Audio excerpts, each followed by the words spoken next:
Olá pessoas, bem-vindos e bem-vindas ao Vives. Eu sou a Vivi Maurei e nesse podcast compartilho algumas reflexões sobre livros, filmes e séries, cultura pop, tudo que não consigo colocar no Substack. Além de falar um pouco sobre a vida como imigrante brasileira vivendo em Portugal.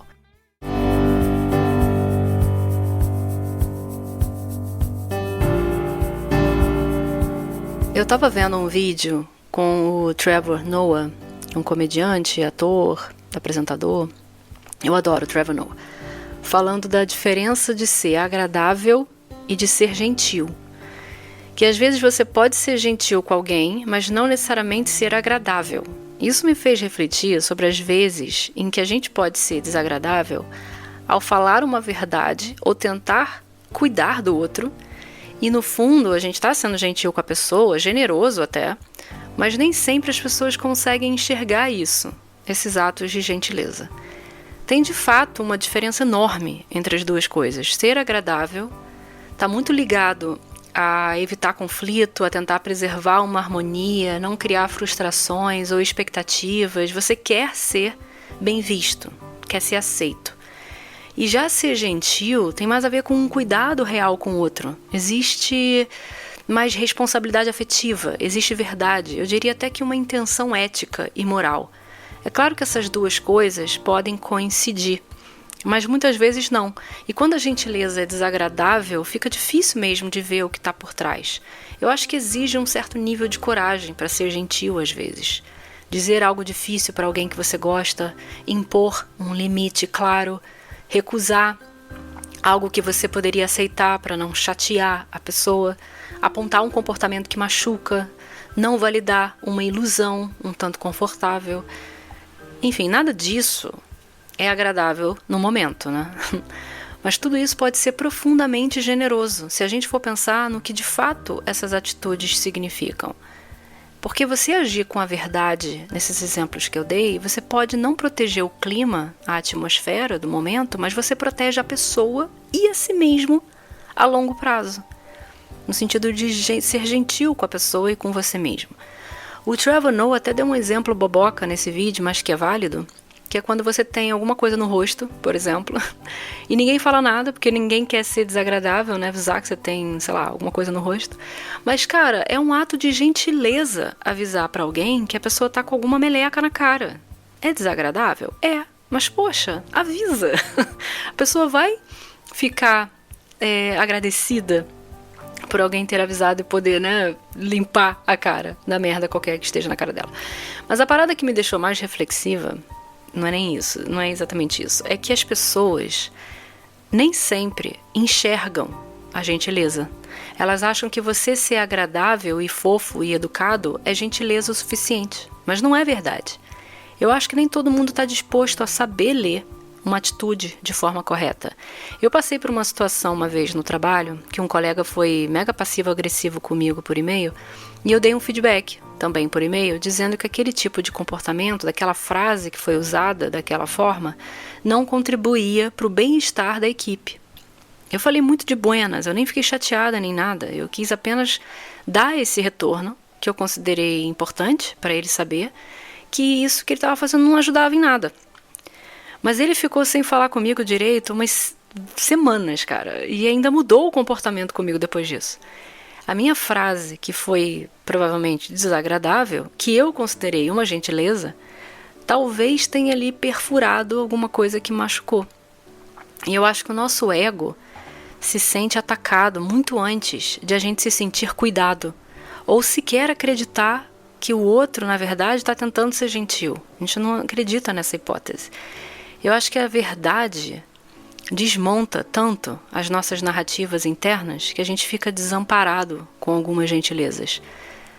Talvez, tanto para ser gentil quanto para receber gentileza, a gente precise ser mais maduro.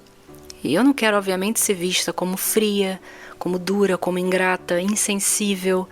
E eu não acho que eu seja no dia a dia. Pelo contrário, eu agrado muito, é do meu perfil, é da minha natureza, né? Eu sou naturalmente uma pessoa agradável. Eu sorrio bastante, eu nem sempre eu digo minha opinião. Aliás, eu acho que eu digo até bem pouco, a não ser que eu esteja entre amigos, aí beleza. E eu tenho uma necessidade física, praticamente, de querer transformar a vida das pessoas ao meu redor em algo melhor. Eu quero fazer sempre o melhor que eu posso para que elas sejam mais felizes. Mas eu também tento ser gentil, sempre que possível, e nem sempre essa gentileza vem de mãos dadas com os sorrisos. Na realidade, ao ser gentil, muitas vezes você assume um custo emocional que o ser agradável aqui evita. E talvez a gente confunda bastante o significado das palavras e não perceba a diferença ética importante que existe aqui nesse contexto. Ser desagradável não é ser cruel, não é humilhar, não é projetar medos, nem descarregar frustrações, não é falar verdades, entre aspas, para aliviar o próprio incômodo. O que eu estou falando aqui, que a gentileza nem sempre é agradável, é algo mais no sentido de eu me importo o suficiente para não mentir para você, para não fingir que está tudo bem. E isso, galera, exige muito. Exige empatia, responsabilidade, aceitar que existe a possibilidade de você não ser bem interpretado. É sempre um desafio para mim, na verdade, porque eu sou dessas que detesta ser mal interpretada. Nossa, eu fico furiosa e eu trabalho isso em terapia. Eu quero muito que as pessoas me entendam e que entendam minhas expressões e meus sentimentos por trás das minhas atitudes, mas isso é impossível. A gente já falou aqui várias vezes de semântica e contextos, e eu ainda vou fazer um episódio falando dos universos individuais e irreplicáveis de cada um, e nossa tentativa inútil de tentar enxergar no outro o que pode se encaixar em nós. Mas isso é para um outro episódio. Eu acho que mais honesto não é a gente se perguntar se a pessoa vai entender a nossa gentileza, mas sim se a gente tem coragem de agir mesmo sabendo que a pessoa pode não entender. Eu ouvi outro dia uma história de um amigo meu que me deixou reflexiva também, que ele disse que uma mulher começou a humilhar um cara sentado no metrô, que estava ali vivendo a vida dele, enquanto tinha uma senhora grávida de pé ao lado, né, sem ter onde se sentar. O metrô estava cheio, hora do pico. E ela começou a dizer coisas pro cara como: você não tem vergonha não? E insistiu tanto, do tipo, você não vai se levantar para lá sentar? Que absurdo! Seu mal educado, seu egoísta, um monte de coisa. Que ele, esse cara, finalmente parece que ele entendeu e se levantou. Só que aí, quando ele se levantou, ele falou algo como: eu me levanto, mas eu também tenho um problema. E ficou claro para todo mundo que ele tinha uma deficiência mental. Não falou direito, né? Ele falou completamente torto e tinha uma deficiência ali, clara. E a mulher ficou toda envergonhada. Ela pediu 1000 desculpas, falou para ele voltar a se sentar. Cara, mas já era tarde demais, né? E a humilhação já tinha acontecido. E às vezes me parece, ao ouvir histórias como essas, que as pessoas querem palco na gentileza, né? Fazer algo para mostrar para os outros que elas podem ser gentis e não necessariamente agir de acordo com algo mais interno, por empatia ou por impulso generoso. Mas independentemente disso, porque o episódio hoje aqui não é sobre performance, eu acho que a gente precisa tentar encontrar também um caminho mais gentil até para tentar mostrar para o outro que essa pessoa, né, deveria agir com mais gentileza. Não é humilhando, nem forçando, nem julgando o outro que a gente vai chegar lá. Não é o caminho.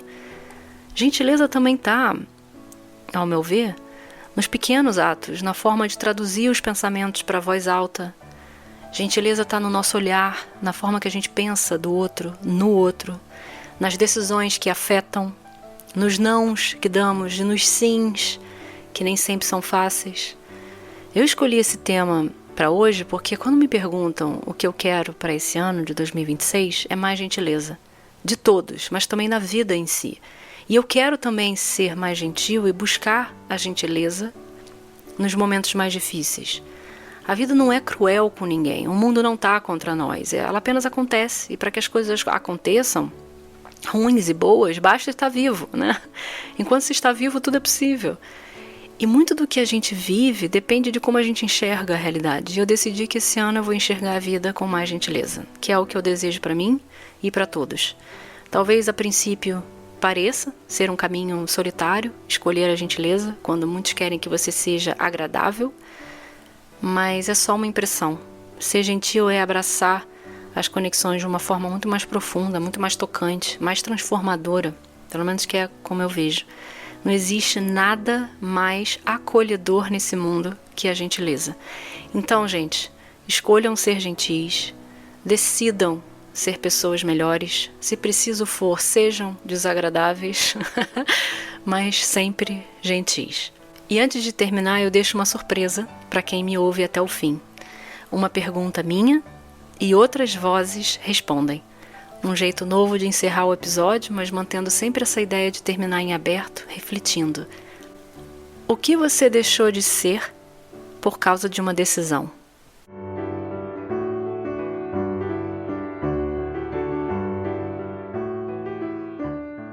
Eu tinha cerca de 6 anos de idade quando falei para minha mãe que eu ia embora de casa. Ela me falou para arrumar a mala, me ajudou a arrumar a mala e falou: tchau, meu filho, vá com Deus. Eu fiquei na porta do prédio, né, sem ter para onde ir, e naquele momento eu decidi voltar para casa. Quem seria eu se eu não tivesse decidido voltar para casa? Eu teria sido uma pessoa, eu acho que, muito mais desbravadora. Não que eu não seja muito desbravador. A decisão foi deixar de ser imigrante. Tive uma experiência fantástica, mas também desafiante. Depende muito do país para onde se imigra, mas recomendo a todos imigração, não por necessidade, mas por vontade. Crescemos muito, ficamos mais independentes e resilientes, para além de ter mais oportunidades, melhor qualidade de vida, aprender outra língua e cultura. O mal de ser imigrante é obviamente a saudade da família e dos amigos, choque cultural, dificuldade na língua, eventual discriminação ou preconceito. Quando somos imigrantes, ficamos sempre com um pé lá e outro cá. Para sempre a questão na nossa cabeça. O que teria acontecido se continuasse a ser imigrante? Como cantava António Variações na canção Estou Além, só estou bem aonde não estou. Aquilo que eu me tornei por causa de uma decisão, eu acho que foi uma pessoa sem medo de arriscar. Porque recentemente eu tomei a decisão de sair do meu emprego, que estava infeliz, sem nada planeado a seguir, e acho que esta decisão foi o que me revelou que eu posso também ser uma pessoa que não tem medo de arriscar. A vida é uma sucessão de decisões e não decidir é se recusar a viver. Quando decidimos por um caminho, automaticamente negamos as outras potencialidades. Quem eu deixei de ser por causa de uma decisão? Nada e tudo. Nada, porque as minhas decisões me fizeram quem eu sou agora. Mas tudo, porque quem seria eu se eu tivesse decidido por outros caminhos?